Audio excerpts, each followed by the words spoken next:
معزز سامعین کرام، السلام علیکم ورحمۃ اللہ وبرکاتہ۔ بسم اللہ الرحمن الرحیم۔ جماعت چھوڑنے کی عادت عظیم خسارہ ہے۔ ایسے عمدہ اور مفید طریقے کو چھوڑ کر محض کاہلی اور سستی یا دنیا کی مصروفیت کی وجہ سے تنہا نماز پڑھنے یا جماعت کی نماز چھوڑنے کی عادت ڈال لینا بڑی غلطی اور عظیم خسارہ ہے۔ اگر کوئی مسلمان جماعت کی پابندی اس لیے نہیں کرتا کہ وہ اپنے دل میں جماعت میں شریک ہونے کو معمولی اور ہلکی چیز سمجھتا ہے تو وہ شخص سخت گنہگار ہے، کیونکہ کسی سنت مؤکدہ کو ہلکا سمجھ کر چھوڑنا اور بار بار چھوڑنا گناہ کبیرہ ہے۔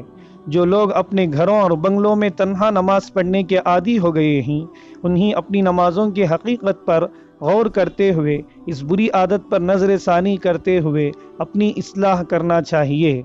تارکین جماعت کے متعلق حدیث میں حضور اکرم صلی اللہ علیہ وسلم فرماتے ہیں کہ قسم ہے اس ذات کی جس کے قبضے میں میری جان ہے، میں نے ارادہ کیا ہے کہ کسی کو امامت کا حکم دوں اور جماعت چھوڑنے والوں کے پاس جا کر ان کے گھروں کو جلا دوں۔